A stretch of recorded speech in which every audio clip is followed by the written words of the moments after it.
Coming to you live from my apartment, it's Rob Has a Podcast. And now here's the guy who just had the best week ever, Rob Cesternino. Hello, everybody, and welcome to a weekly, again, I don't know if it's weekly, potential. This is like a pilot for a show. We're doing This Week in Reality TV, talking about Survivor, Big Brother, and Amazing Race. I don't know if it's necessarily This Week in Reality TV, but it's definitely This Week in RHAP.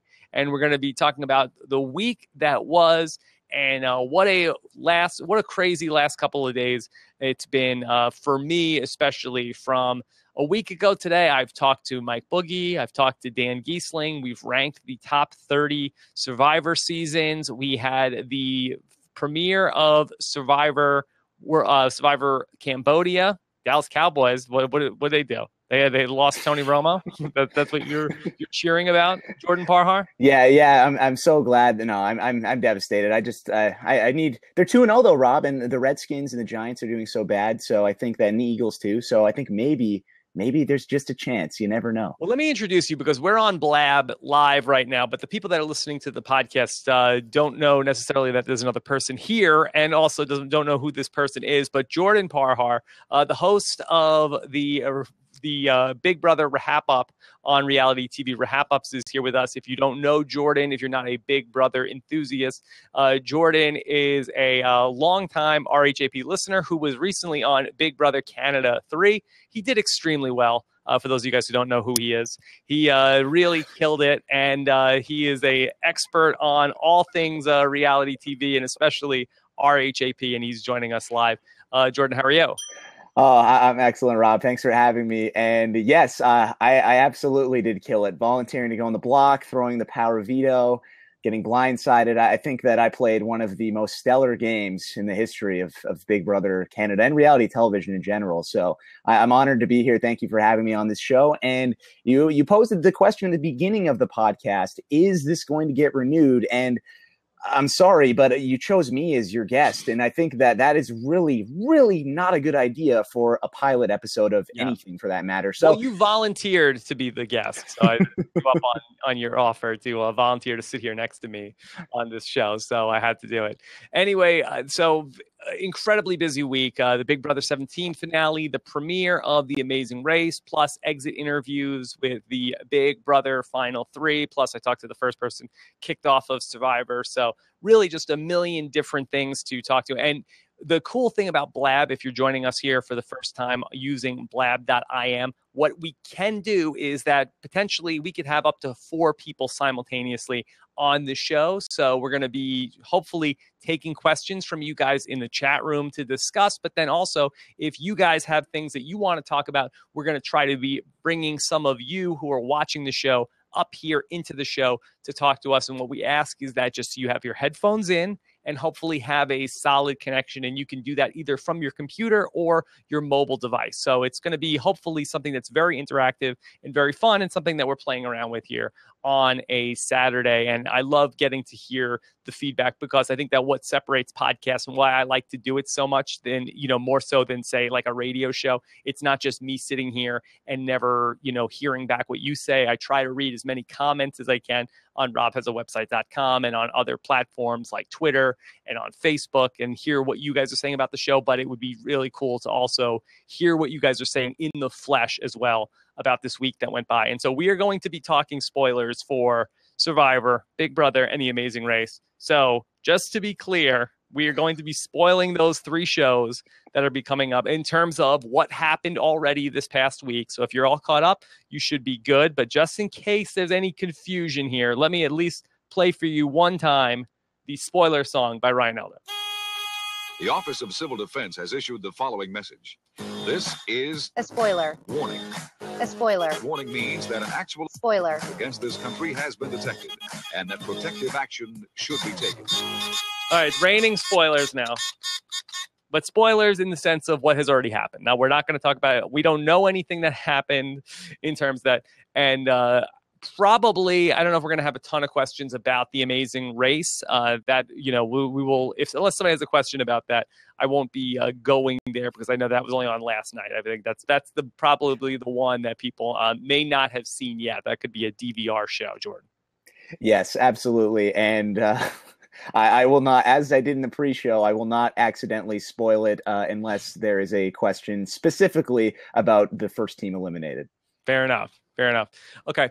So so many different things this week in terms of what we saw on reality TV. What do you think was the biggest story of the week? What was the story? We had so many good guys, so many bad guys. What is the biggest story when we look back on this week? Is it Big Brother 17? Well, oh man, that's hard. I think probably the biggest story for me is that Vanessa Rousseau did not win Big Brother 17, and I think it's setting up this entire season that she was going to win. And there is no quote unquote winner's edit on Big Brother because it's happening live and we don't know what's happening. But I think that it was really setting up for Vanessa to win. It was her game to lose, and she didn't come through with the win. So I think that's a huge story. Story. Sorry, Rob, go ahead. What's the parallel here? Do we have a comparison that we could say Vanessa not winning Big Brother was like what on? Is there another Big Brother? Is there another Survivor that we could compare it to? I know people have said it was like me in the M's. I'm not sure if that was necessarily the same. I don't think it's and it's hard for me to make comparisons with myself. But can you think of any other comparisons that this was like? Man, yeah, I think that's actually a really good one for you with you, Rob, and Survivor and Amazon. I would argue though that Steve, and no shade towards Matthew Von Ertfeldt and Jenna Maraska, but I think that Steve was more involved, I guess, I would say he was better in his game than those guys were in their games, respectively. In terms of Big Brother, I mean, you could say that it was a robbery. I mean, I guess, but the one that came to my mind was Big Brother 3, Danielle Reyes not winning that season, but she did end up going to the final 2, and she was just I think that's not exactly the same because you had Danielle losing to the jury, who was a bitter jury based on them seeing the TV show. And I know I've said that there's no such thing as a bitter jury, but I think that when the jury gets to watch the TV show, I think that can potentially make them bitter. I think one person too, Big Brother 5, I think Diane getting cut at that final 2 when Drew takes Cowboy. I think that's one where, I mean, and I get Diane Henry's not as good as Vanessa Rousseau, but I think that's an example in Big Brother. If you want to put it in Big Brother Canada terms, for people who watch Big Brother Canada, I think this is very similar to Big Brother Canada 2 when John cut Netta at the final 3. Yeah, let's talk about that because I see a lot of people in the chat room have also made that analogy. But is that the same? Because were Steve and Vanessa a pair in the way that John and Netta had been to get to that point in the game? Yeah, I mean, it's not. I mean, this is the thing, right? I think that every season is going to be different. I think that if we're trying to come up with a comparison to something that is exactly the same, and especially in a game like Big Brother, in which there are so many variables, it's very tough. It's not exactly the same because John and Netta were like this. They were just so tight from very early on in Big Brother Canada 2. Whereas with Vanessa and Steve, yes, they were tight, and they formed the Students of Sound Alliance very early on in the game. But the difference is that Steve never really fully trusted Vanessa. I mean, he did early on, but he quickly caught on to her. And I think that Steve was never really Vanessa's number one. Vanessa had made all of these deals with all of these different people. She had her hand in all these different pies. And I don't think that Steve was her one go-to. Whereas with John and with Netta, towards the end, they probably both realized that they were going to cut each other. But throughout the majority of the game, they were each other's number ones. They pretty much were the entire time. And I think that that's where things differ a little bit here. But for me, just looking at it just off the top of my head, I think that is the best comparison for this situation with Vanessa. I almost feel like it might have been, and again, this is not a apples to apples thing, but it's almost like if in Survivor Cagayan, if Wu decided to get rid of Tony.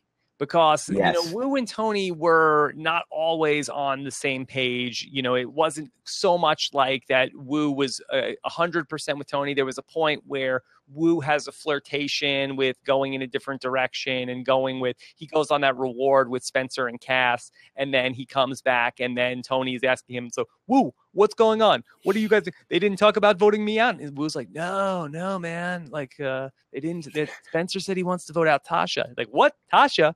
And so I think that there is a little bit more like that. And again, I think that maybe if you say that Cass was like the person who probably couldn't win in the end like Liz, but I think that Liz probably had more jury votes, certainly with Austin and her twin sister than Cass did.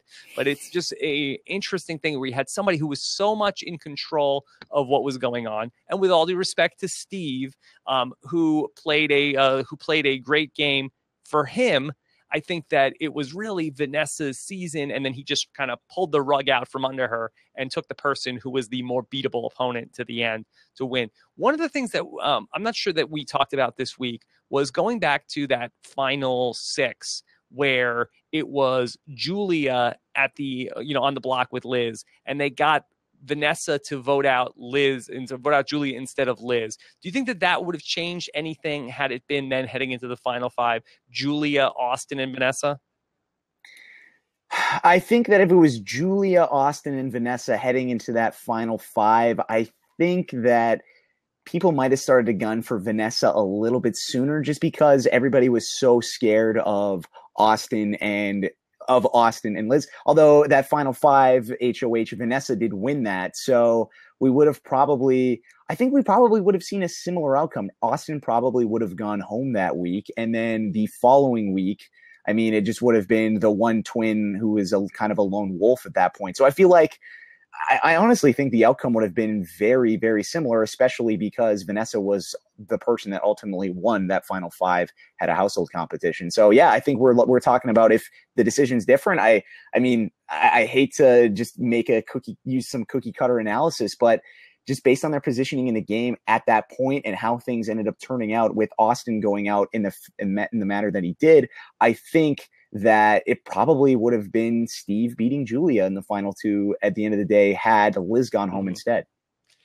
Yeah, that was one of the questions I really wanted to ask Vanessa, but I didn't get to ask her too many questions in my exit interview with her. One of the questions that I had asked her was about her vote for for Liz instead of Steve. And what she had said was that she had made a deal with Liz, that whichever one of them got to the end, she would vote for them. And of course, in my head, I'm thinking like, well, those deals that she had in the house were not worth very much. I'm not sure why this one was. I had gotten some people had from Twitter, I had seen, well, why didn't you ask her about that? And while I did not want to put her on the spot in that way, I feel like that when you do these interviews, like I try not to, make it be a confrontational sort of thing, because I feel like it hurts the interview. I did ask her, okay, so then hypothetically speaking, if there was no deal, would you have voted for Steve? And she said that she felt like that there was not a big difference between Steve and Liz strategically.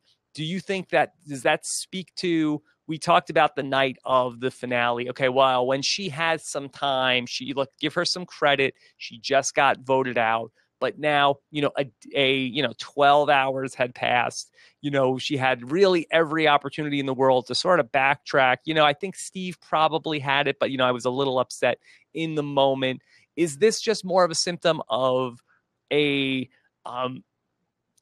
don't want to use the word dishonesty, but is it like that she's out of touch with what's going on inside and what she's telling us out in the world?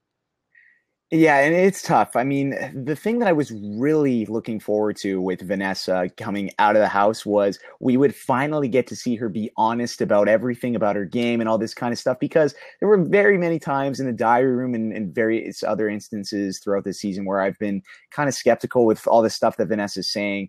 And yeah, I don't know. I mean, the fact that honestly, Rob, I think what it comes down to is Vanessa, her answer there, like, oh, well, I made a deal with Liz, and that's just honestly like, that's what I got to do. And I had to do that. I mean, I think that's just her justifying voting, being better and voting that way, because had it been Liz who cut Vanessa, I would Vanessa really vote for Liz in that scenario? I don't think so. I think she'd be voting for Steve. I do think, though, that I do think that she was telling the truth when she said, well, I don't really see too much of a difference in Liz and Steve's game. Maybe there's some inkling of truth in that, because I think just based on her perception of Steve, I think she really underestimated him and didn't really see a lot of what he was doing throughout the season. I think when she goes back and watches it, I think she's going to have a newfound perspective of him. And that's fair, because as somebody who's played Big Brother and been in the house and been in the jury and I had preconceived notions about certain people. And then when I went back and watched the show, those notions were completely different. And I got to see, oh, wow, like my eyes were opened, and I got to see, wow, this person actually was playing a really solid game and really doing a lot more than said other person. So I think on a rewatch, I think that she's going to realize, yeah, Steve played the much better game than Liz. But at the time, I don't know. I just think that that's a case of her being a little bit bitter, and that's fine. Honestly, it's fine. If you're bitter in that moment, just own the fact that you're bitter about it, because if I was we're all human here, Rob. If I was in a final 3 scenario and I thought that I had played a game like Vanessa, I worked 24/7 for 98 days, only to get to the final 3 and then get cut to make the exact same amount of money as 11th place, I'd be pretty choked and I would be mad. And I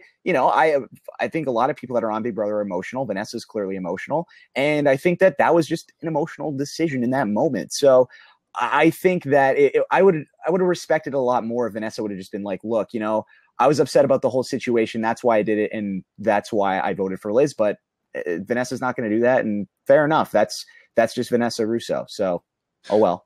Well, this is something that I do have some experience in, because just to go back to that parallel that I had mentioned of Survivor of the Amazon, where I had played with Jenna and Matthew for most of the game. When I swapped tribes and I had been with them, I had been with Jenna since day 13 or 14, and I had been with Matthew for the entire 38 days that I was in the game. And so I had a similar decision. And again, I'm voting a day after I got voted out, so it's not exactly that. But I think I had somewhat of an open mind, but part of me when I voted for Jenna was like, well, you know what? I'm not 100% sure. I kind of feel like Matthew screwed me a little bit here with trying to that seemed very quick that he threw. Like, I feel like maybe he threw that challenge also.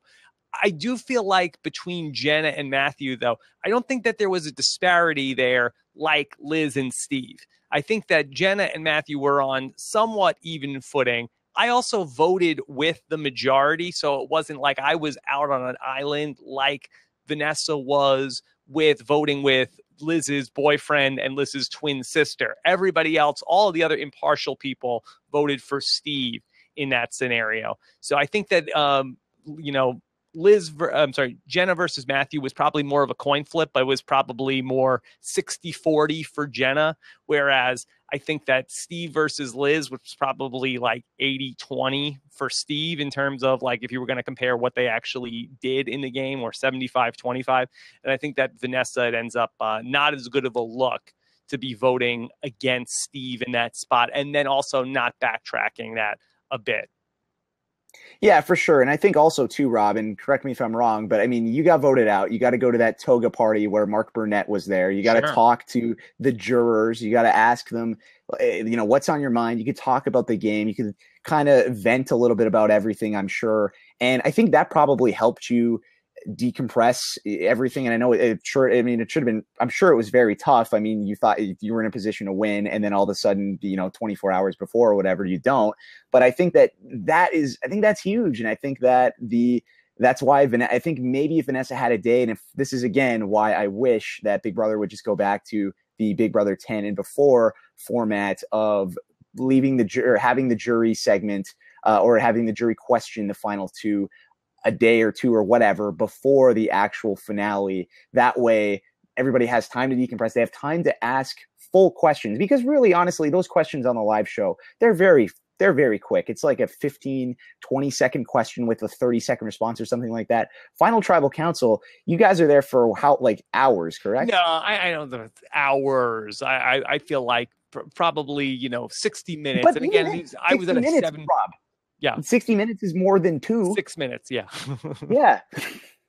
I hear you. Let me take a question that came to us here on Blab. And again, the way that you can submit a question, for those of you guys who are just joining us, it's /R and then type your question, and it pops up with that question bubble. And so this is from Laurel J1, who wants to know, how would the jury have responded if they gave her the win and then learned that she was rich? So if the jury voted for Vanessa and then it was like, okay, surprise, I am I've made $4.5 million. Now, again, I don't know what the, correlation is between I've made $4.5 million playing poker, but I have, how much of that money and how much did you lose playing poker? That I don't know. So I don't really know if Vanessa, because she's won $4.5 million playing poker, makes her a multimillionaire, but she is a lot wealthier than just about, I think, probably anybody else that was in the game. How do you think the jury would have reacted to that sort of, aha, ta-da? I don't know. It would be interesting as somebody who's been on a jury, if that would have happened, and one of the person who ended up winning the game came out and said, Sarah Hanlon, if she said, hey, you know what, actually, I don't work a deadbeat job. I actually have millions of dollars. I'm pro something, and I have all this money. I honestly don't, for me personally, I wouldn't have been too upset by that. I think that at the end of the day, you want to vote. People vote for A, who they like the most, and B, who they want to see win. And I think this notion of, oh, well, who deserves the money and all this kind of stuff, I think that's kind of an old school notion in reality TV. And I think nowadays, if that were to happen, I don't think people would be that upset. I think that maybe a few of the recruits, maybe that aren't huge fans of the show, maybe they would be upset by that. But I don't think that they would be that up in arms. Maybe I'm crazy, but I think that they all respected Vanessa's game. They all thought, wow, she played her tail off. She did such an amazing job. And I think they would probably, at least I hope they would be rational enough to realize, hey, you know what? She played the best game. It doesn't matter how much money she has or how much money she's worth or any of that kind of stuff. Yeah, I think it's not like Derek last season where it was like, hey, it turns out that I'm a police officer. And it was like, what? But still, it's not like a game changer. It's just like, okay, that he had a different job that we didn't expect that he had. Where this, I don't think we have the parallel on Survivor or Big Brother where somebody was like, I'm actually this very wealthy person and I was pretending that I wasn't. And you guys just didn't know that. Well, I think if Russell Hantz were to have won Survivor Samoa, I think we would have, or Survivor Heroes versus Villains, I think we would have seen that type of thing, but we never saw it. So yes, I do agree with you. And also, yeah, we don't know exactly if we don't know exactly, what is Russell's ultimate, occupation, and I think that maybe he might have misrepresented his own earnings to us, the audience. I'm already a millionaire, Rob. I don't need this game. No, why would Russell lie to us? I don't know. Again, we Russell don't know. Hantz, We don't know, but that is does not seem. I don't know. There's a lot of unanswered questions that go into that. All right, so we're taking your questions, and if you want to pop on and ask us a question live, all you do is just click that open seat, and then I can go ahead and bring people into the conversation to talk with Jordan and I here on a Week in Reality TV RHAP Up. All right, this is from at Inclusive Host, which is the amazing web hosting provider that is powering Rob Has a Website and post-show recaps. They want to know, can we expect a Big Brother edition of Know-It-Alls next season with Jordan Parhar and Steve Moses? Well, I think following the theme of Survivor Know-It-Alls, I know nothing about how to win the game of Big Brother. So following that theme, I would be good. However, Steve Moses is much more lovable.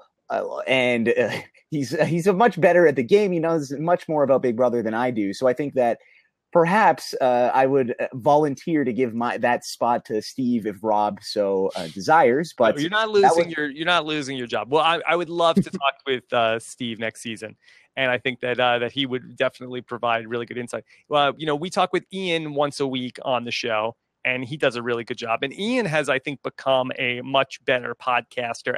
This has been the third season in a row that we've talked with Ian. And I think that Ian this season has become, really, as the best that he has been. And I think he's much less nervous, and I think he has his thoughts together a lot better than like in the early days of when we were talking with him. I think that Steve will probably also be that. Like, I think that probably like next summer, I think that he'll be so, but I really think that he has all of the knowledge. I think as he becomes more and more comfortable with doing stuff like this, I bet Steve will also be really good at doing podcasts and whatnot.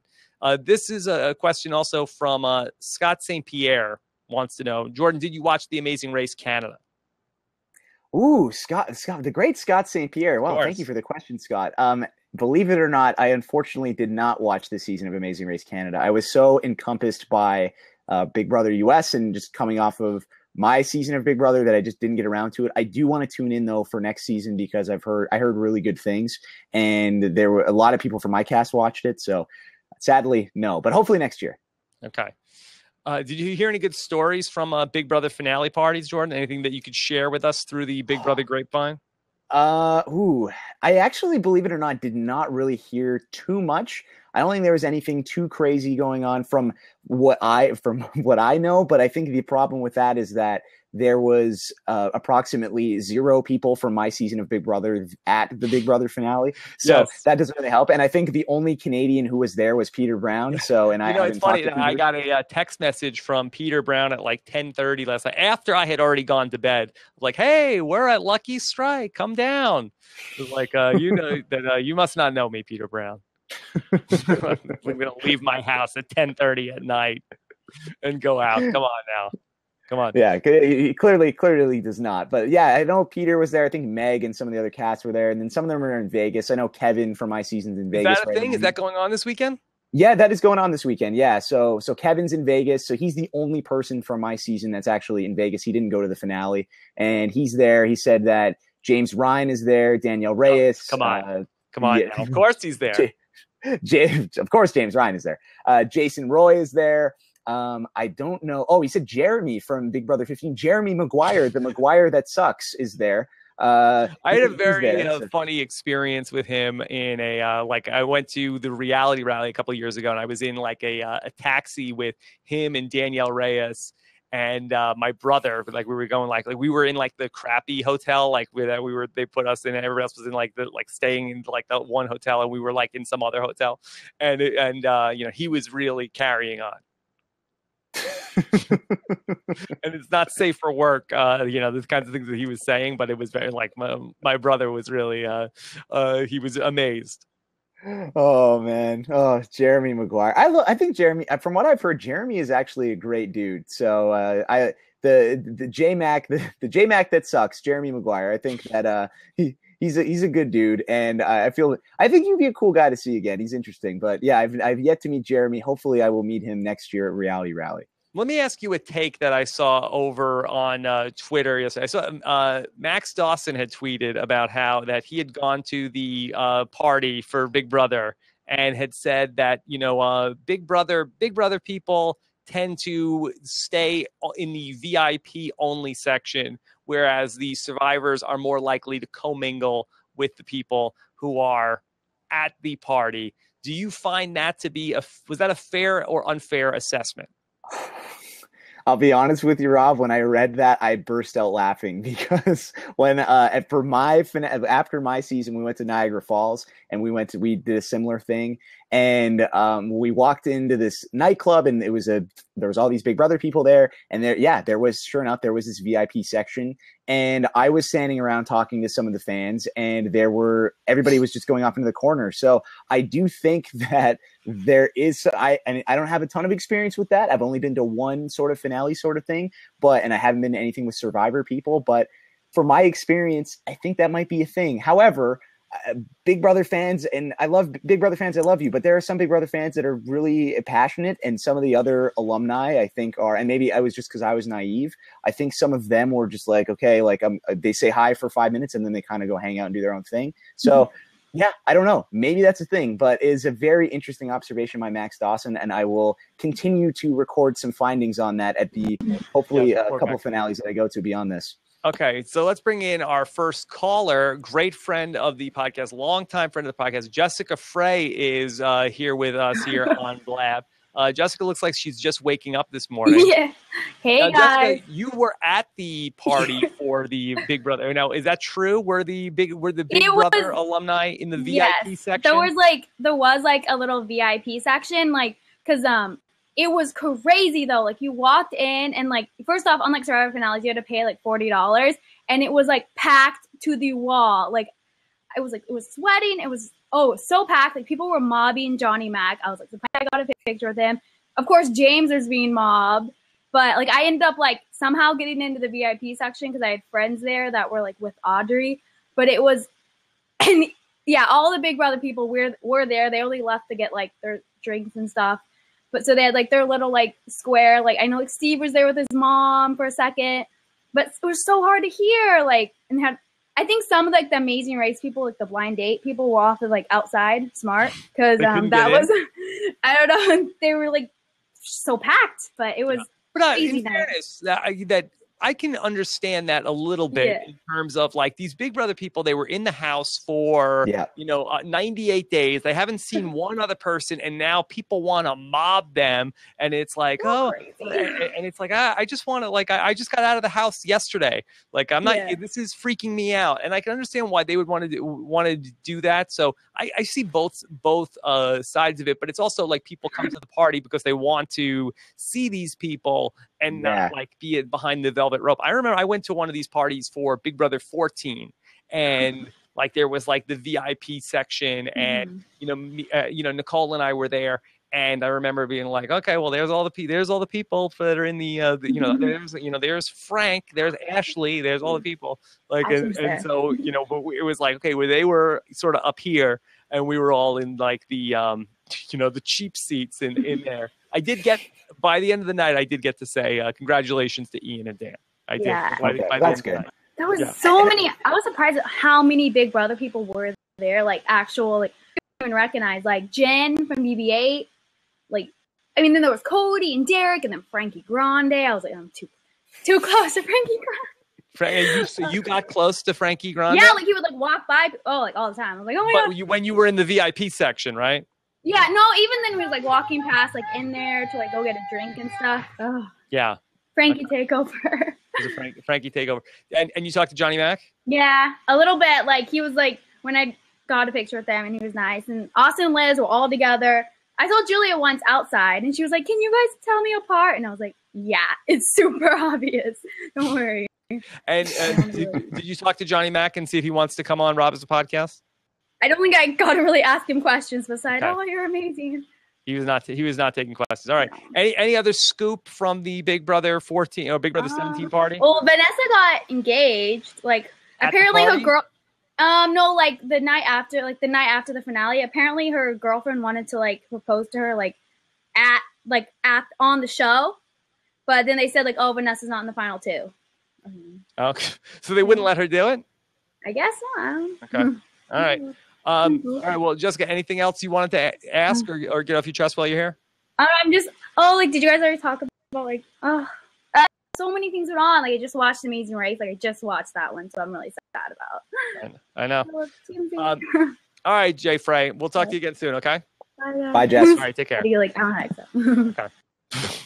Former producer of Rob Has a Web Show. And this is kind of like Rob Has a Web Show. Spreecast back then. Yeah. Okay. So that's pretty cool.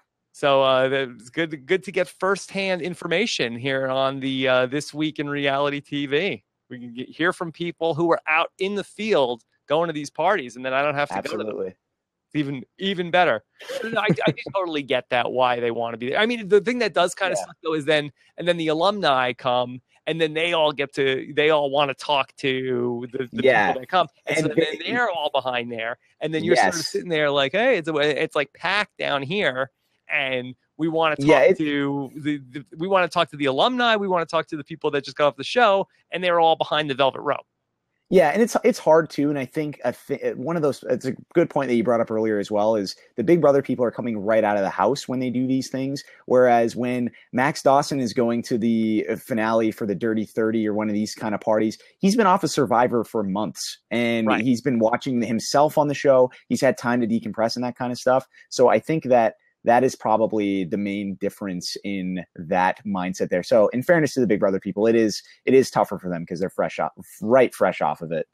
And it's a totally different experience that, we've talked about this so much over the years, where when you go on to Survivor, you film it, and then you come home, and then you sort of like reacclimate to society and your family, and you have a support system around you. And then the show comes on, and then you gradually become, if you get to the finals or if you win Survivor, over the course of 13, 14 weeks, America and the world becomes more, familiar with you. And if you get recognized or whatever, it happens gradually more and more and more. You're like the frog in the water that's starting to boil, where it's like you don't really realize it as it's happening, but it's gradually getting hotter and you're becoming, somebody who has a little bit more and more notoriety. Whereas Big Brother, you go into the house, you're a complete unknown. You're in the house the whole time the show comes out, and then you come out, and then you are just bombarded by people who not only just watch the show, but are the biggest fans of the show. So the people that have no idea who you are, you don't need to see them. You have no idea, but you have some sort of like an artificially inflated sense of, oh my God, I'm the biggest thing ever, because everybody I know is just like, oh my God, Jordan Parhar, it's you, I can't believe it, oh my God, and you just I actually right? didn't get any. I didn't get any of, oh my gosh, it's Jordan Parhar, but I did. But some people did, absolutely, yes. But no, it's totally a thing, Rob, and I think that and the Ginger Ninja himself said this to me, and he said, bro, it's like we're Tom Cruise here, man. But then after he said, he's like, no, man. He's like, when you get home, it's not. He's like, it's not like this. Like, trust me, man. Because he was pre-jury, so he had already been home, so he knew what it was like. Whereas for some of these people, if you were in the final three or if you were on the jury, you hadn't gone home yet, and you hadn't seen what the public reaction to was, and you just run right back into that, then yeah, I mean, it's very overwhelming, and it's just very odd. The whole Big Brother experience is so strange. And so I totally understand where those people are coming from.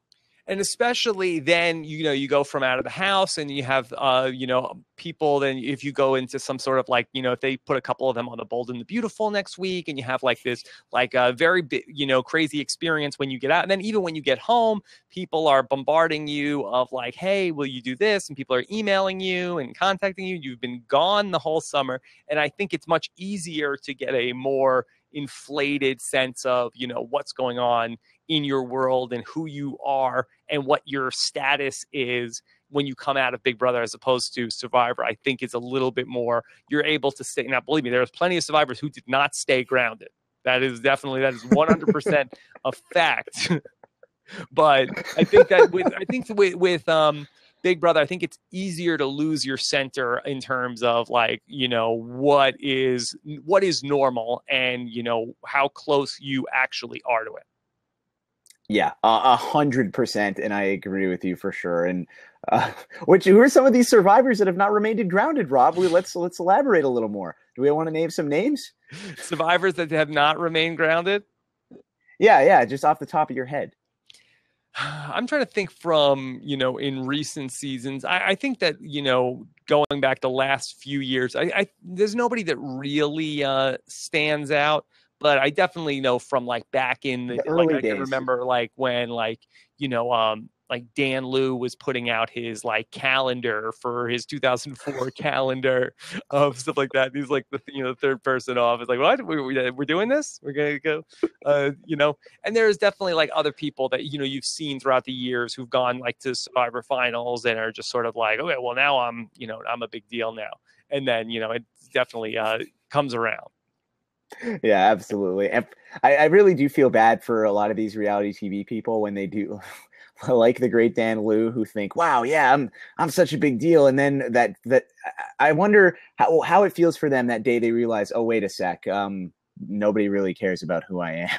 Like that's from Survivor, it doesn't mean necessarily that nobody cares about you or you're not a talented person. But you're not a celebrity. You're not a celebrity, and I think that some of these people at first kind of think that, and it's just not the case. Right, and believe me, I totally get how it is. And I know that there's probably some people who are listening who are saying, well, aren't you like hypocritical? Because here you are, what is this, like 12 years since you were on your show. But even though the show is RHAP has a podcast and RHAP has a website.com, I feel like that most of what we do is not me talking about what I did on my season, even though it is a bad example because I did talk about me and my season earlier in this conversation. But this is, I am a person who was on a reality show, but I am talking about, and commentating on what is currently happening on these other reality shows and hopefully adding something to that conversation that hopefully more than just my immediate family wants to listen to.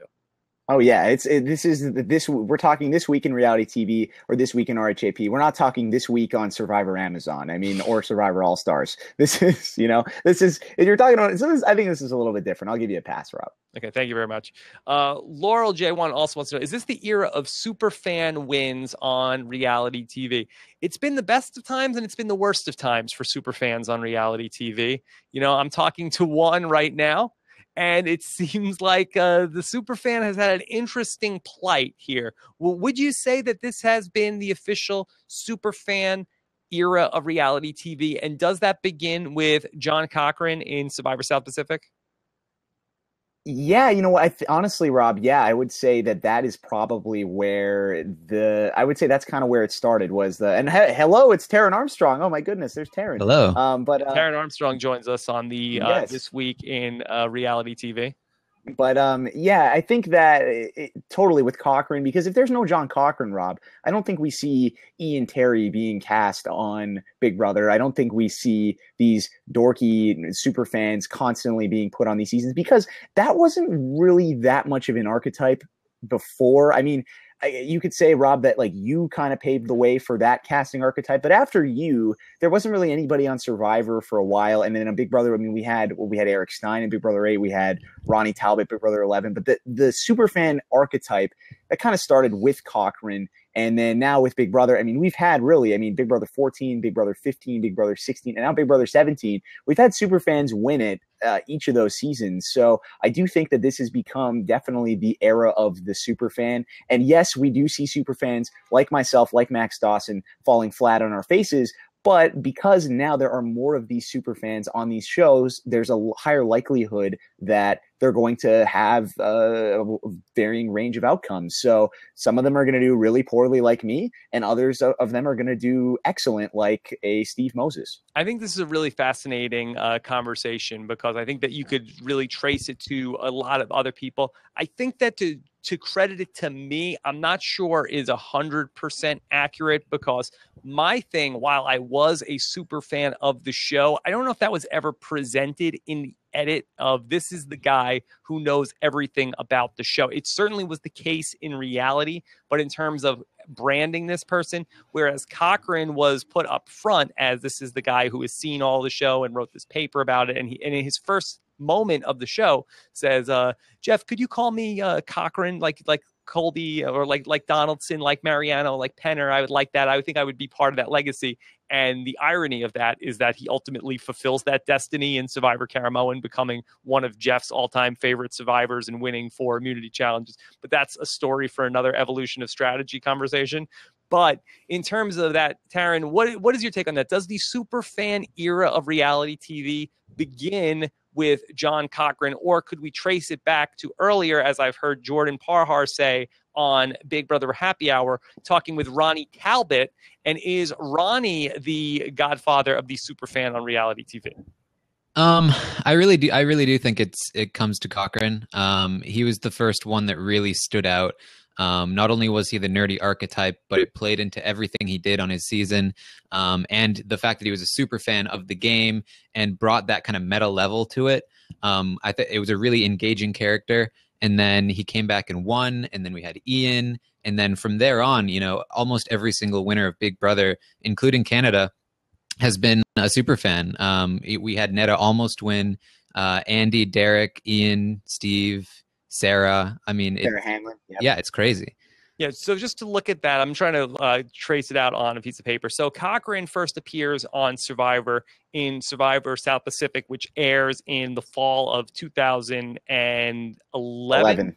Yeah, 2011. That's when I first started listening to RHAP, Rob. Okay, so that's the fall of 2011 when Cochran appears. Ian Terry would appear on Big Brother the following summer, which would be the summer of 2013. So there you 12. have.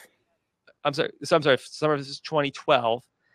So that's on the timeline there. And then who is the next superfan? Is there somebody else that then appears on Survivor? Cochran wins in 2013 on Survivor Karamoan. So that's going to be in Survivor 26. But do we have anybody in Survivor in Survivor Philippines that fits that bill?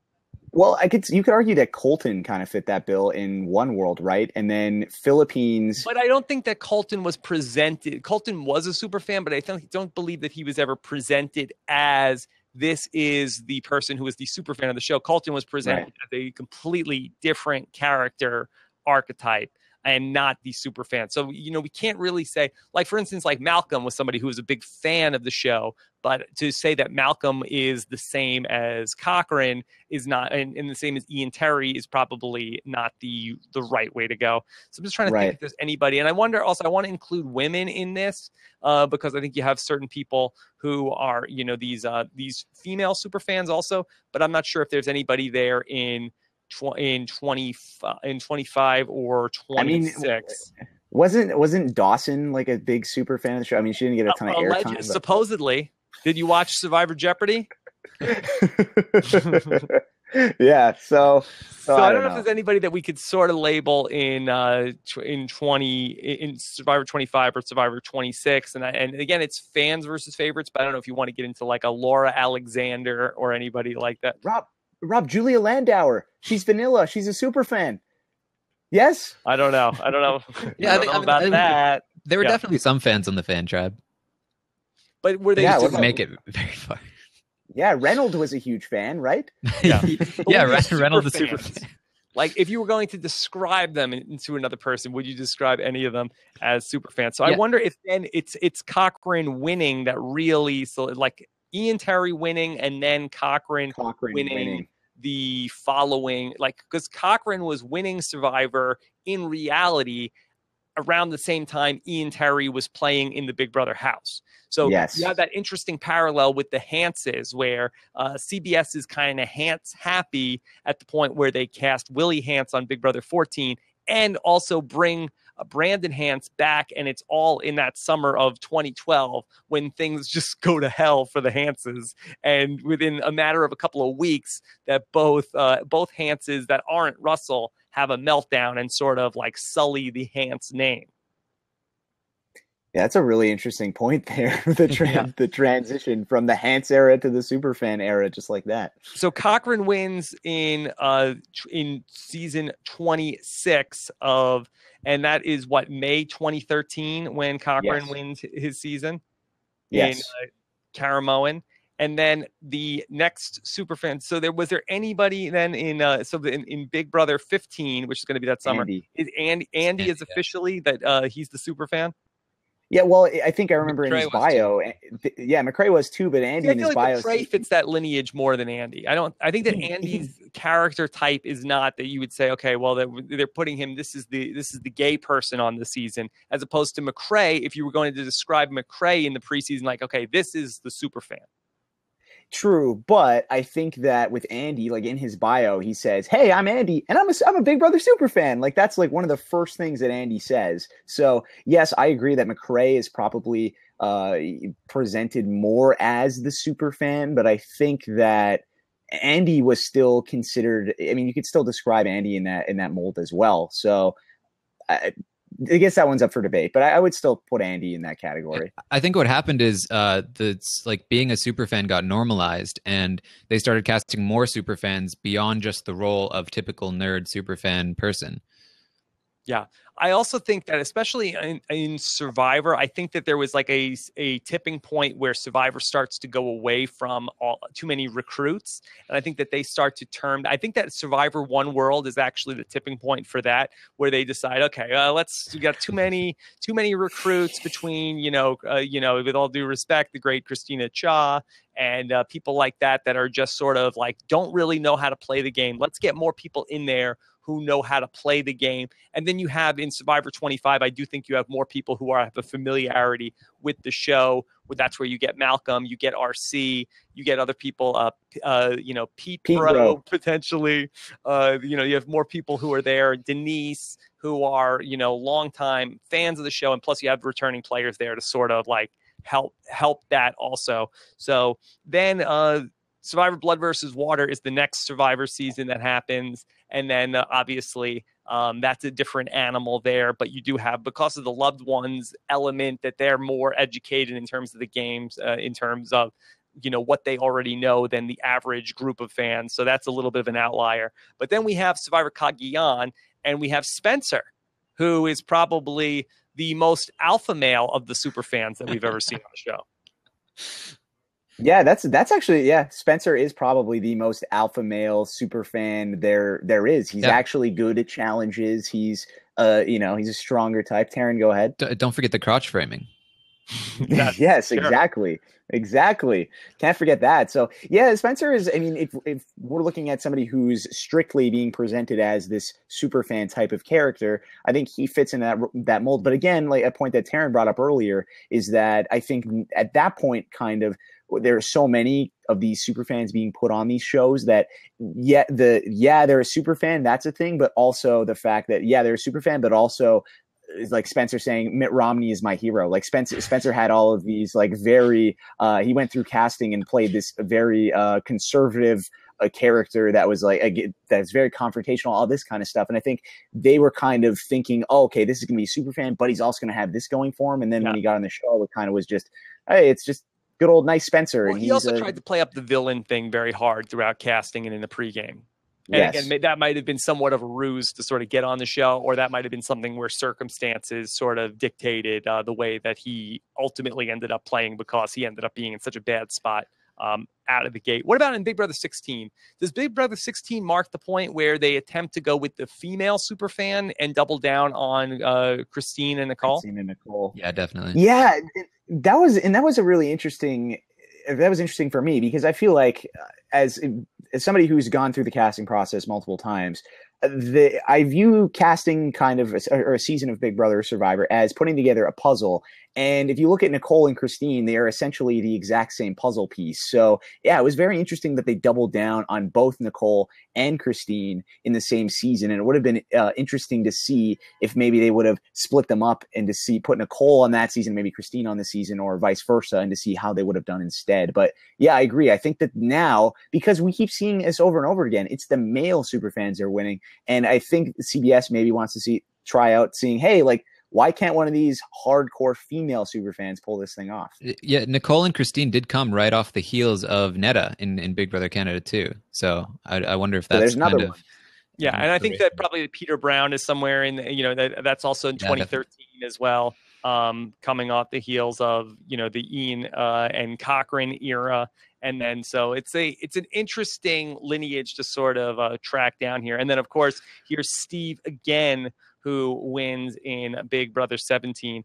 And I'm trying to think if there's any other Survivor. Survivor then does San Juan del Sur. But then, of course, Max Dawson, who's the super fan from Survivor Worlds Apart. So they're definitely getting some mileage out of this, where you're seeing this much more so from this point where Cochran comes into the game. Whereas if you're watching really from the later seasons of Survivor, like Todd is a super fan, but then after Fans versus Favorites and the alleged super fans, I'm not sure if there's anybody in Gabon, in Tocantins. I guess Spencer is, Spencer 1.0. Tocantins, yeah. And then also in Samoa, I don't think we're having any too many super fans in that era. No, not really. Nicaragua, or at least that's their calling card, in that they are right. Yeah. super fans. Yes, right, absolutely. Let's bring in Jen here. Guy_Jen from Twitter. He's a legendary Blab caller. Jen, how you doing? Good. How are you guys doing? Very prolific on Blab. What do you think so far? I like the show. It's really good. Speaking of super fans, I have a question for all you guys. Do you think Austin, who's allegedly a super fan, would have had a better likability factor if it wasn't for Jace the first week and the Judas character all the way through? I think the thing that happened with Austin was because after Jace left, people did get on board with Austin. And I remember when him and Vanessa won HOH together, like everybody was like super excited. And then as soon as he kind of got into power, that combined with getting together with Liz and Liz thinking that she wasn't really into him at the time. And then the Judas thing, like it all came crashing down for him all at once. I mean, I think even just America looking at him as a character, the Judas thing kind of puts us off because if you get rid of the Judas thing, you might actually feel bad for him with Liz. Yeah. I think that's a really good point, Jen. And I think that part of it too, and I don't know if that's just me, but I think that for America and Canada and whoever's watching these shows, I think a big thing that people don't really like is people that don't have any self-awareness. And that's a thing that happens with a lot of people that get cast on these shows. And Austin was not very self-aware about this whole Judas thing. And throughout the whole season, really, I mean, he thinks that him and Liz are the new Brendan and Rachel and all that kind of stuff. And I think that people were really turned off by that. So I think that if he would have just axed the Judas thing from the start, I think and he would have not done all this, put me on the Bold and the Beautiful and all that kind of stuff. I think it might have been a little bit different for him. I don't necessarily think that being attached to Jace is what made people feel towards Austin the way that they did. Let me ask you guys a question, because going back to what I was talking about with Spencer, where we talked about where Spencer coming into Survivor Cagayan had this character that he was trying to, Mitt Romney is my hero, and, all these other people are idiots, and I'm so much smarter than everybody, and I'm going to make them all cry and stuff like that. And then the game situation sort of dictated to Spencer, boy, I really shouldn't be doing this. Do you think that Judas or Austin probably was in a spot where he could have said to himself, but I should drop this Judas act, but either because he lacked the self-awareness or production said to him like, hey, give us some more of that Judas thing. What would Judas be saying right now? Do you think that sort of fed into that he just lacked the awareness to drop the Judas act? Because he did seem by the finale night, he was just sort of like, it was just me in the hat. I shouldn't have. Yeah. Mama Day just completely eviscerated him about it and just said, oh yeah, come on, what are you talking about, the Judas thing? And just ripped him for that. And he's just like, yeah, whatever. And he just went on with it. So that's actually a really good point, Rob. I think that perhaps the diary room said, okay, well, hey, why don't you talk? So how's Judas doing? How are things in Judas land? And talking about that kind of stuff with Austin. And maybe that is kind of what happened there. But I'm not really sure. It's one of those things that we'd have to ask Austin in an interview or something like that. And I'm sure you'll sit down with him at some point and we can figure that out. But yeah, I think that if there was no Judas thing, I think it would have been a little bit different. But I think that, that would make sense, because I think that without Austin being that Judas type, would there have been a big villain on this season, really, or someone to root against, Taryn? This might be crazy, but I think if Austin doesn't come on to Liz while being rejected at the same time, which always puts people off, and he remains the underdog, I think the Judas thing might work. If he's the underdog and he's talking about Judas and he's talking about messing with the status quo, I think people might be, with that. It's a very interesting point. Jen, did you have something? Yeah, I was going to say the Judas thing probably would also work if he actually made some flips, because that was his plan, was to use Judas as kind of a scapegoat for flipping and getting rid of people that he was aligned with. But he's aligned with Vanessa the entire game and does not, he begs her to stay. How do you become strong and a heel if you are begging someone to stay in the game? You have to actually have that turn and do the bad things that are associated with that character. And I just think he kept thinking, this is going to be my moment as Judas. And every time he was like, I can't go against Vanessa. I can't, which shows a strength in Vanessa's game, because he thought he couldn't make it without her. Taryn, that's a really interesting point. Like, for instance, like if we were going to say, like, hypothetically, instead of Austin and the Judas character, if hypothetically at some point this season, Johnny Mac developed this other character, Judas Mac, and he was in the diary room like, I'm not going to take this lying down anymore. It's time, no more Johnny Mac. It's time for Judas Mac to come out, and like hashtag Judas Mac, people would be going nuts on hashtag like, oh, I am in love officially with with Judas Mac. I can't literally even he's the best, and I think that people would have loved Judas Mac. Yeah, you're onto something. Johnny Mac needs to be listening to this. Yeah. So I think that's another thing to, again, that's for the future super fans on Big Brother 18. Jen, maybe it's you, Taryn, that goes into the game. If you are not the underdog, if you are in the majority alliance, like, don't create an alter ego that we're going to mock, because we probably already don't like you. Whereas if you are the underdog, like, throw anything at the wall, we will eat it up. Yep. So that's good. Interesting note. And so for Austin, what do you think is going to be the reality for him coming out of the house? I mean, that we've seen like the video of people are sharing like where Steve goes to say hi to him and kind of blows him off, and people are sharing that and loving it. I mean, as Austin is sort of coming to terms with realizing that whatever popularity he thought he had in the house, he probably doesn't have. Jordan, what do you think that this ride is going to be like for Austin following this?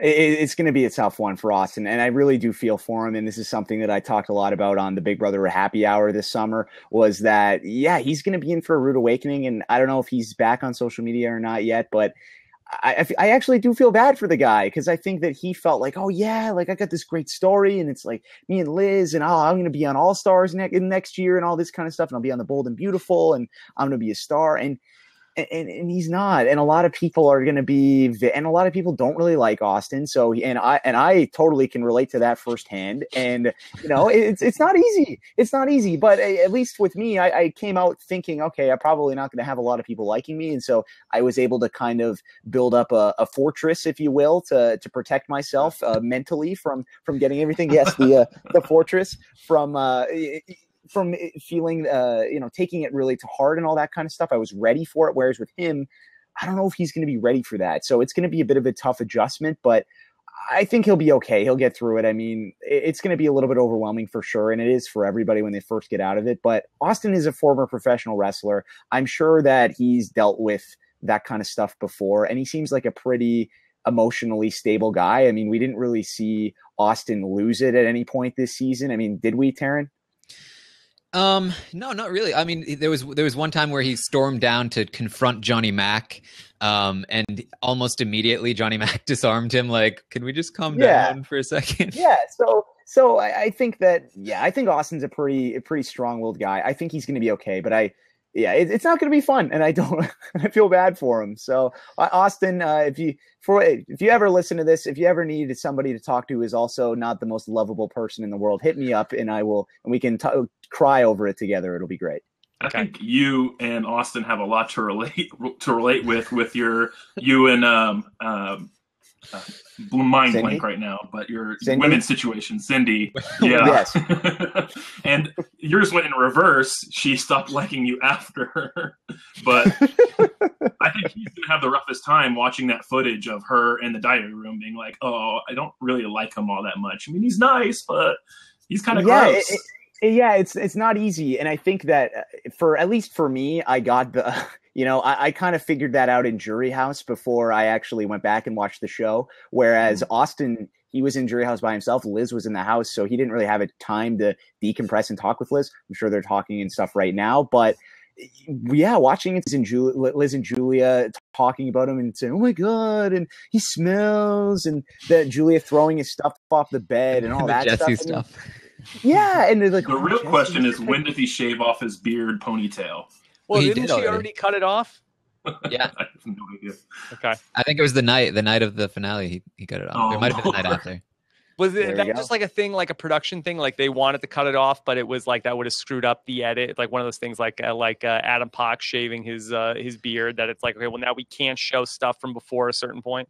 Well, they had an argument about it in the house when Shelley was the mediator of that argument, and Austin said, "I'd be willing to do it, but only if it was like really serious."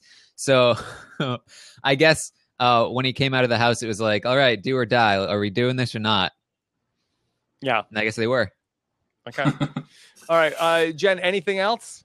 No, I'm satisfied with the answers here. All right, talk to you again soon. Spice an hour on Monday. All right, sounds good. All right, see you there. Bye. Bye, Jen. All right. We haven't talked at all really about Survivor, and I would like to touch on that before we start to wrap up this show. So if you guys have some Survivor topics to discuss, of course, we had the premiere episode to get into, and a lot going on in the world of Survivor. Let me go to John here. John, how you doing, buddy? What's up, guys? How you doing? Hey, John. Hey. Do you have a question? Oh, yeah. You're really gonna talk about Survivor because really you've been mostly talking about Big Brother and Superfan. So. Yes. So are you pitching yourself as the next Superfan?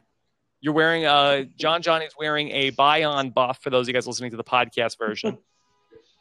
Yeah, I guess I was lucky this week, but hopefully that picture is Yes. Hopefully the prophecy of the cursed picture is true. Did you have a question, John? Yeah. I mean, really, Venus was mostly screwed about the instant tribal council. I guess I don't know how you call it, instant or what do you call it? Yeah, the immediate tribal council. Yeah. The no huddle. Yeah, you could say that. So you feel like Venus was screwed there? Because I certainly do. Yeah, and really, Venus was like, what? Venus? Like, I thought it was going to be Abby Marie or BG. Yeah.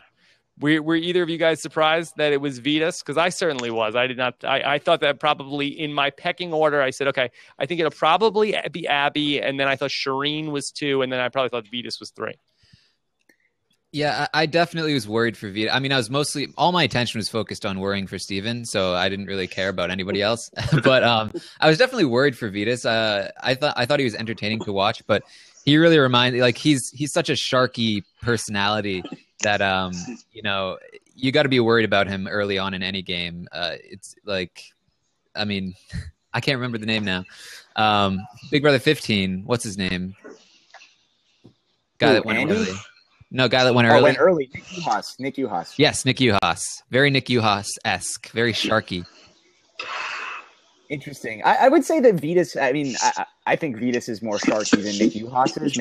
Maybe I'm biased. I don't know. But I think that, yeah, I was surprised, Rob. And I think, but however, when watching the episode, it just seemed like they were really pumping up that, oh, yeah, it's Abby. Abby's got to go. And this is all a tribal council. And I just kept thinking in my head, well, if it was me there right now, if I could quantum leap into Spencer Bledsoe's body right now, I would want to get rid of Vetus because he's so good at the game, and we saw that in Blood versus Water. And had there not been that immediate tribal council, he could have weaseled his way out of it, just like he did with the swap in Blood versus Water. So I think that for all of the members of the tribe, I think that was probably the best move for their own games, because Vetus is a huge threat to win any season, and Abby Maria is not. But yeah, I absolutely was surprised, and I was really sad to see Vetus go. Okay.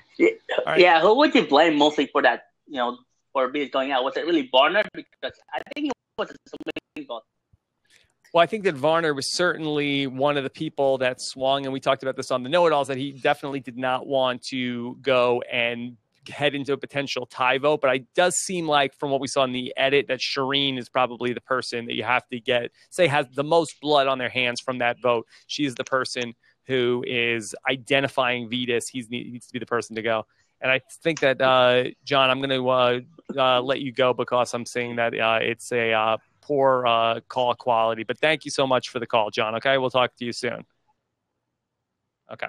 But yeah, very good question about the Vetus thing. One of the other things that I saw come up yesterday, and again, so many things break from when we do the show on Thursday, was Jeff Varner tweeted about how PG Law got into some trouble because she confiscated, I think, flint in the forms of jewelry and like things that were sewed into her clothes into the game. What do you think? Is that fair game? And what does that tell us about PG and her what her state of mind is heading into the game. If Richard Hatch can do it, then I think anybody should be allowed to try, right? I mean, that's really hilarious. It's so funny. Is that why she put Abby Maria's braces? Like, hey, I think that looks like good. Well, Richard Hatch, I mean, that is so epic up his butt. I think that's amazing. I mean, but yeah, you know what? If PG wants to do it, fair game, let her do it. I mean, this isn't Survivor Australia where Kel is bringing in beef jerky. I mean, this is, she's trying to get some Flint going, get a little bit of an advantage. And yeah, why not? I think that's awesome that she tried doing that. But yeah, no, I was really interested by that. And did I see something somewhere too where Vetus apparently put the bracelet in PG's bag as well? Did you guys see that? I think I read that. No, I did not hear that come up. Yeah, I think I saw Vetus tweet that, and he was joking. I'm not 100% sure. Rob's fact checker. I feel like that would have come up in the edit or in the I think if Vetus actually did that, it might just be a little bit of a urban myth. Wouldn't that make Vetus the Pete Bro of the season? It would. Although Pete Bro made it a lot further, but that's for different reasons, I guess. But yeah, man, gotta love me some Pete Bro. Yeah. So very funny about PG and the Flint, because I don't think they didn't get fired, did they? No, I don't think they did because the Bros with the Joga squad they got it going, but not on that side, not that camp. No. So PG's Flint really could have helped them out. Yeah.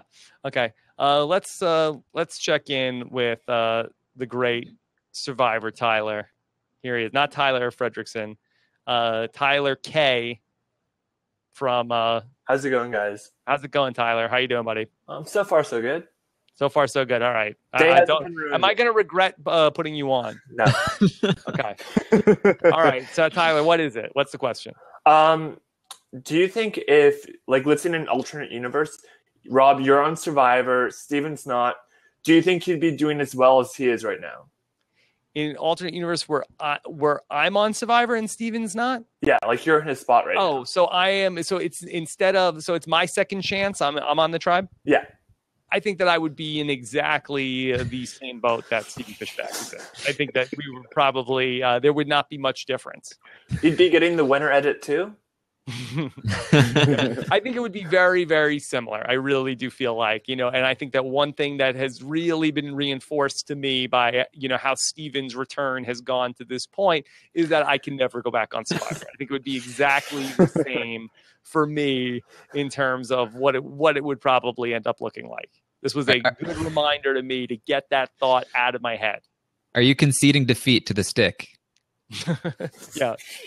I mean, I do think that while I am not a super helpful guy, I do think that I probably would be able to fake my enthusiasm for, the love of the game a little bit more, I think I could sort of get up for it to a degree more than Steven does not seem to be having. And I know he's not feeling well also out there, and he has we have not seen Steven smile yet, I think, through 90 minutes of television. Whereas I think that I would probably have a smile on my face as much as I could the first time. I think that I believe I actually have the quote in Survivor the Amazon. I said that I was going to be smiling the whole time until my torch is out, and I'm still smiling. And I think that was probably the case in the All-Stars, where I think I was probably mostly happy up until the point that my torch is going out. Probably other times in that fourth episode, I'm having not some smiles on my face. But I think that I'm pretty much hey, I'm on Survivor. This is a pretty good day. So I think that I might be able to be a bit more enthusiastic than Steven is, but I think it would be probably 99% similar. Do you think it's fair to say Steven needs JT more than JT needs Steven? Well, JT's return didn't go particularly great, but I do think that so far better. I think that Steven got a comfort level from JT that I don't think that JT necessarily needed. It's almost like that in the ways that their 2 second chances have gone, where it's JT needed Steven more as to get through the middle part of the game to get to the end, whereas Steven needed JT more in the beginning part of the game to sort of get him through the beginning and sort of help him establish himself in the game. So I think that if Steven's, I think ideal scenario would be to play with somebody like a JT, and then they get picked off at the merge as sort of like a big alpha male threat. And then Steven is able to, once he gets to the merge, sort of be under the radar and be somebody who can then sort of like Cochran and Karamoan get to the end and win. He needs Joe. He needs Joe Dowdle. Yeah, that's why Everyone he was doing the needs Joe guy. Yeah, oh, Joe, that Joe Anglem. Yeah. No, give me Joe from Token Sheens. Yeah, I think that's what Steven needs. Joe Dowdle. Okay. Yeah, so I think that for Steven, I really just, I think I would be in a and I think he also got a particularly unlucky draw with, like, it seemed like Jeremy was like, what do you think about Fish? What do you think? You think Fish is good? And Andrew is like, I don't have a good feeling about Fish. Yeah, I don't have a good feeling about Fish. Savage does not have a refined palate. He does. I don't think it'd be good to be on the Beyond Boring tribe. So Bayon Boring. That's what you say. I mean, hard to say that that's a particularly boring tribe when you have people like, Chaos Cass there and some other pretty big figures, and including Steven. I think that Jeremy is not a boring player. So they did not have as much drama as Takeo, certainly, in 1 week. But I believe that there has to be some drama on the horizon. And it's hard to be up against Abby on terms of entertainment, because Abby's just spectacular. I love Abby so much. Yeah. One of the other things that I sort of wanted to talk about today, and I was watching some secret scenes last night and there was not a ton of secret scenes that they really dropped, really like extended versions of like basically like 5-minute interviews with each of the players. They called them getting to know each person, which if you have some favorite players in the season is probably a cool thing to check out. But one of the secret scenes I thought was interesting was talking about Mama Cass and the Hot Guy Alliance. And it was a scene about how Cass and Joe are kind of tight in the game, which is not something that we saw on Wednesday night, and not something that I would have expected. But Cass was talking about like, sorry, ladies, Joe is into all of this, and she says that they're both rancher people, and that's why they get along so well. So look for a Joe and Cass, Jazz. Yeah, I don't know. Yeah, I don't know what we're gonna call that yet, but a Cass and Joe thing is happening. And kudos to Cass, who I probably have not given enough credit to in all of the podcasts this week, but has done a very nice job, because I think that all of us were saying coming into this first episode that the person who is definitely 100% out first is Cass. And I think that if they went to that first tribal council, I did not think that Cass would have been the first person voted out. So amazing job by Cass in the smallest of small victories of not getting voted out first, or not in the position to be. Again, things can change fast on Survivor, but kudos to Cass for being able to get that target off her back. And I did not think that she would be able to coming into the game. Every tribal she gets by is amazing at this point. It's absolutely a minor miracle that she can do it, and kudos to her. But not as good TV as when she's creating lots of problems. So we'll see. All right, Tyler. Thank you very much. Have a good day. Appreciate that. See you later. Bye. See you, Tyler. Okay. All right. Let's see. Tried to get Adam on. We're having some problems with his connection before. Let's see if we can get it through. All right. Adam. How are we going? There you are. What's up, Adam? Hey, you did it. Hey. Yes, I did. It's around 3 a.m. here back in Australia. So just come home on a night out. Staying up late for us. Yeah, well, I love to talk Survivor. I have a question. In terms of the Bayon tribe, who do you think's most likely to get an idol clue next week? And who's most likely to find one? Yeah, find one and try it out at the challenge. Well, I think that you definitely have a number of people who have some interesting connections to idols. We have Jeremy Collins, who was never able to find one despite looking for it. We have Keith Nail, who an idol clue or an idol jumped out at him. He thought it was a snake and was petrified by it and had struggled to find it. We have Monica Padilla, who infamously played with Russell Hantz. So she has a sort of an interesting connection to idols. We have Steven, who we saw out looking for the idol in the last episode. So I think you could really come up with a story why a lot of these people are going to be on the hunt for the idols. And of course, you have Joe, who searched for the idol in Worlds Apart, never found it, and made up his own hidden immunity idol. Well, actually, but just before I get to that, one of the things I was a little disappointed by was when Kelly Wentworth found her idol in the first episode. We never got to see the opened idol because we were told idols this season may not look like hidden immunity idols. So we never got a chance to see what the Wentworth idol looks like, whether it was a small sort of thing, but I don't know if it was a rock. It could be a stick, It could Rob. be a stick. Yeah. Maybe it'll come later and it'll be kind of like a surprise. Do you think that it was a possibility that Steven thought that was the hidden immunity idol that he was wrestling with? That was that stick? He's trying to open it. Yeah. Like, this is the idol I found. Let me smash it open. But I think we were all hoping that for Steven, Rob. Yes. So give me your pick, Adam. Who is going to find the clue? You have one? Oh, do I have a pick? Oh, well, I want it to be Steven, but I think it might be someone like Keith. I don't think there was really anything in the edit on the Bayonne tribe about idols besides Steven looking for it. So maybe, I'm at a loss at the moment. Yeah. But I think Keith. What do you think, Jordan? I got a funny feeling that Sierra Easton's going to get an idol, so give me Sierra. Yeah, I think Sierra's going to find it. Interesting. Sierra had a couple idol clues back in Survivor Blood versus Water. One she shared with Tyson, and then I think that was not a good idea because then he found it. Yeah, no. I think with Steven looking for it already, and then knowing that he's kind of on the outs, he's probably going to be the most motivated to find it. I think Steven could get it.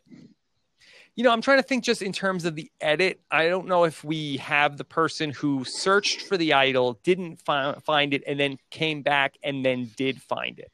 I feel like that it would be an unusual edit for any player to get. And I don't have anybody in my mind that I could think of that went through that same thing. Again, there's a first for everything.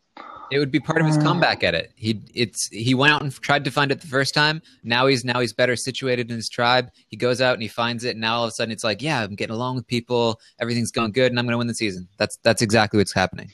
Yeah. Okay. It's a redemption edit.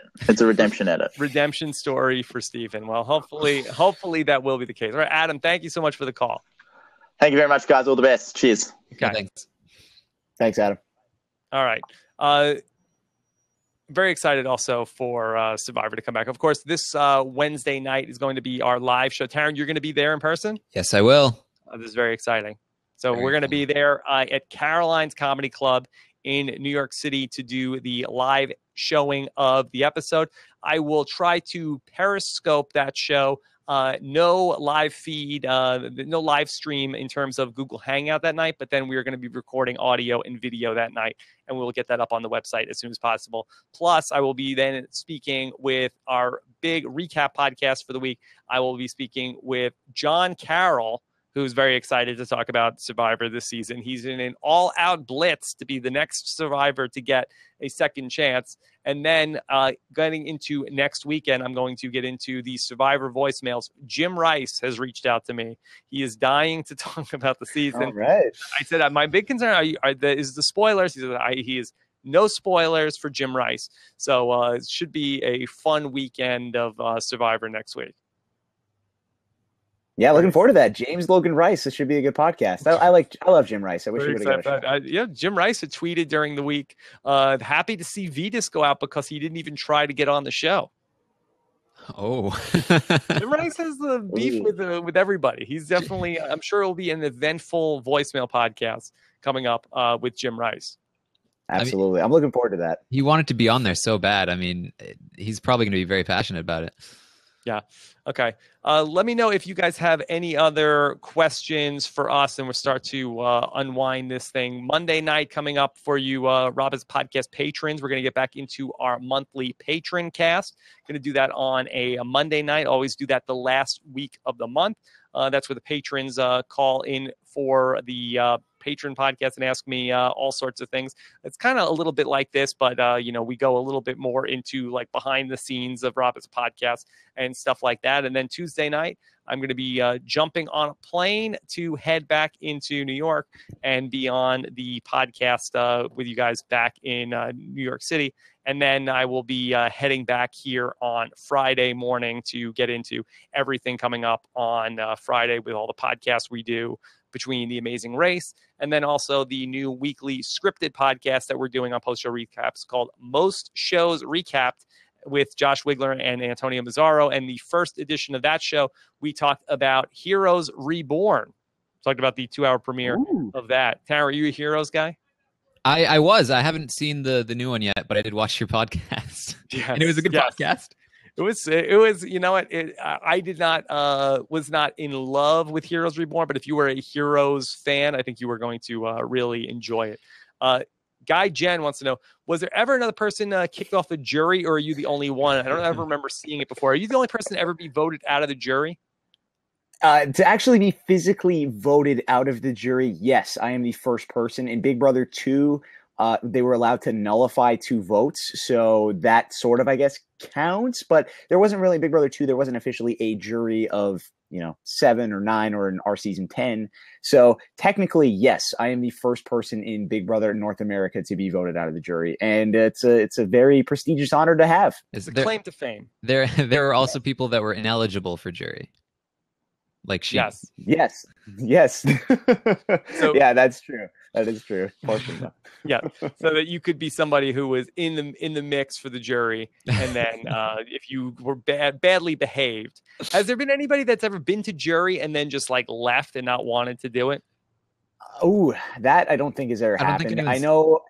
Yeah, no one's ever done that. I'm sure there have been cases where it's been close. I know, as somebody who's lived in a jury house, I know there were a few times where, I myself wanted to just like go out and leave and try and get some information, but I didn't because you just, for different reasons that I won't get into. But yes, there's people there's people I'm sure that have really wanted to and have gotten close to doing it before, but I don't think anybody's actually gone out and just left. Because I feel like in Survivor, it certainly has happened with the pre-jury people. Like there's, with Survivor, you get voted out and then they want to hold you there the whole time so you don't go home, and then your neighbors and like, hey, weren't you on Survivor? How come you're not still there?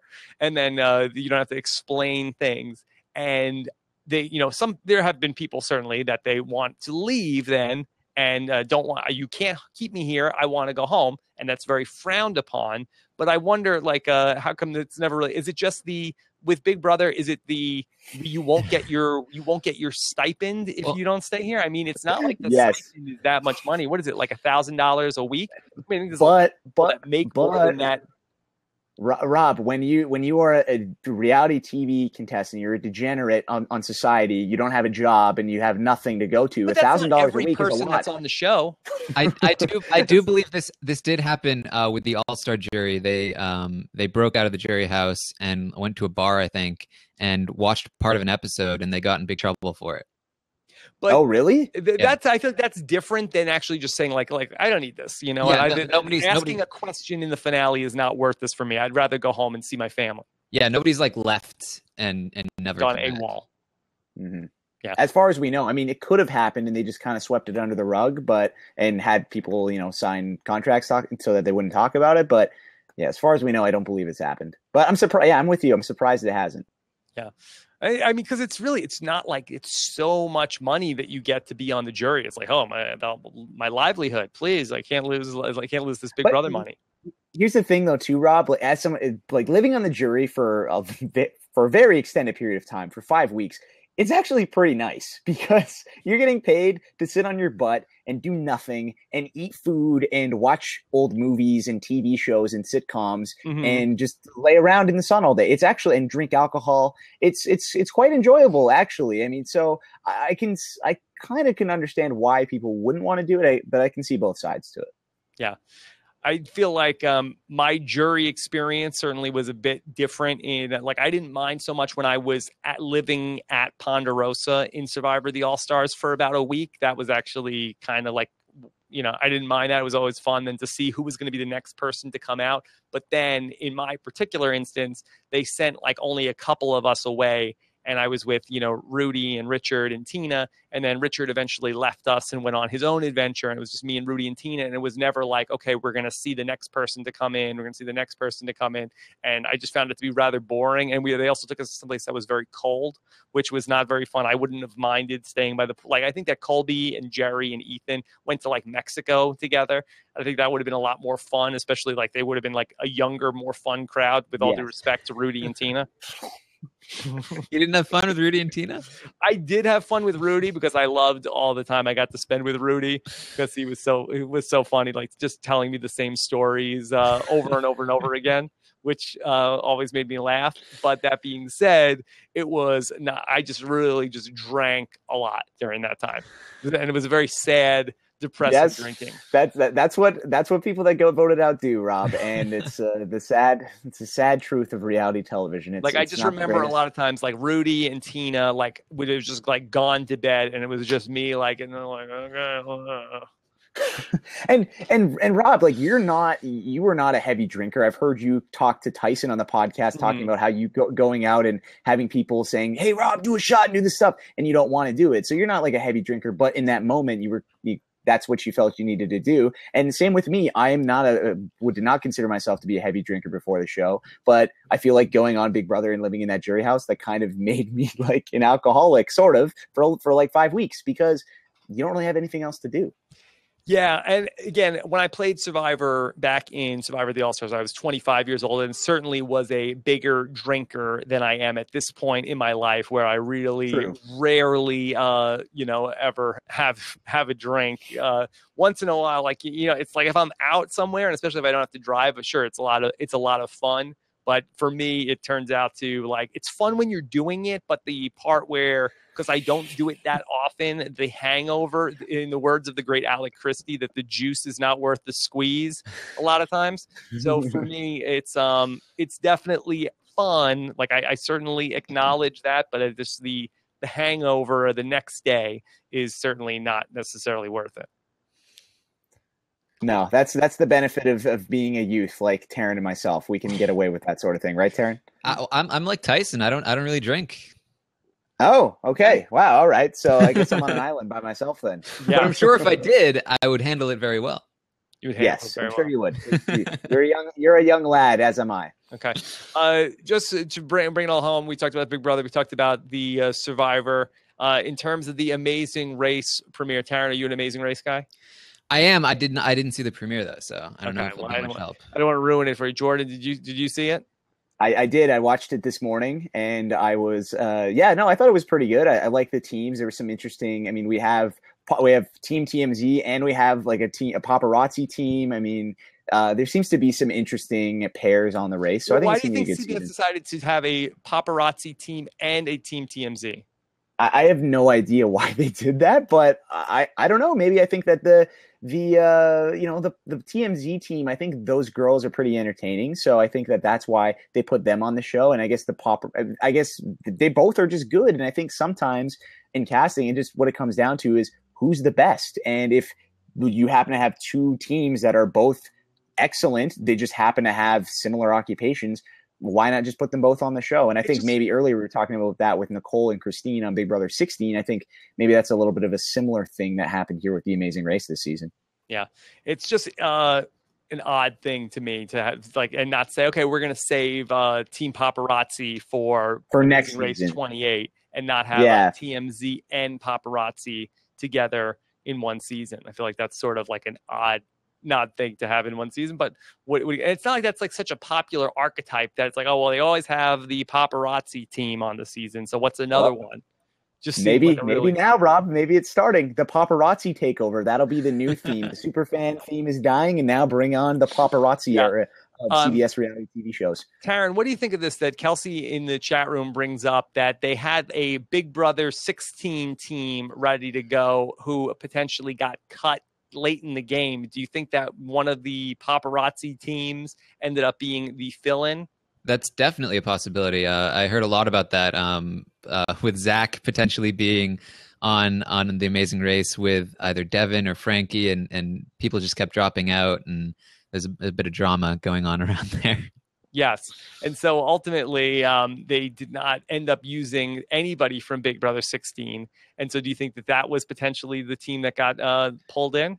It must be. I mean, it's definitely in the similar kind of area. So in the same vein. Yeah, that's actually a really good point that you bring up, Rob. Yeah, because if you have a team TMZ, 2 people that applied, they're right there. You could easily just pick them up and say, "Hey, do you want to come in the music? Like, we want you now. Can you want to do it?"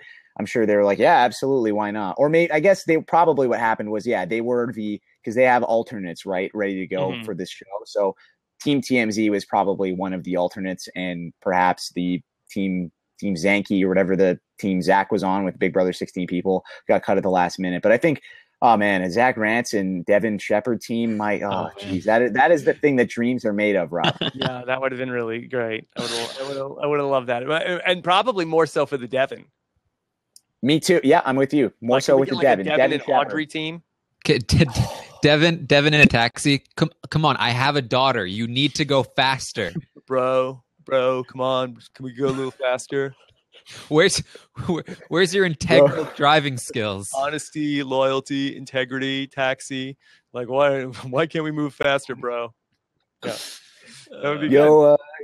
Street dancer team and Team Green and doctors and newscasters, bros. We all got to make a new bomb squad, bro. We're gonna not U-turn each other. We got to stay together. It's gonna be a good time, and one of us is gonna win. It's a good alliance, bro. Yeah, that would be pretty good. So I hope so. Who's the Big Brother 17 Amazing Race team? Who's going to be on Amazing Race 28? I think I talked about this maybe with Eric Curto in the last voicemail segment of the season. I think it's Megan James would be good, or Clelly. I think those would be the 2 I would go to. Yeah, I think James, and then you either pull in somebody James knows or Meg with him. You think James would like a random? I think so. I think James is a character they'd want on Amazing Race. I think he'd be fun to have. Now, traditionally, it has not been fan service that they do on this. Like at the point when they're bringing on like Keith and Whitney, it's not necessarily like, oh, well, this is the most popular couple. We want to do fan service and make people happy. It's more so the name brand recognition from the show. I almost feel like, do you think that we could see Liston? Yeah, as soon as you said that, I was like, whoa, I definitely can see that now. I mean, we got Allison and her ex. Allison and Donnie. Yeah. Or I guess he wasn't ex at the time. Yes, not her ex at the time. That was a long time ago, though. That was a long time ago. Do you think that we could see the Nolans without Austin? What's more likely? Ooh, I think I would rather see the Nolans together. Liz and Julia had some great sound bites, and as a pair, that would be a much more typically Amazing Race team, identical twin, blonde. Yeah, they love the 20s. Models. Yeah, it would be 20s 2.0 for sure. 20s 2.0. Twinny, come on, Twinny, let's go. Twinna, come on, Twinna. Oh man. It would be Liz yelling at Julia all the time. Yes.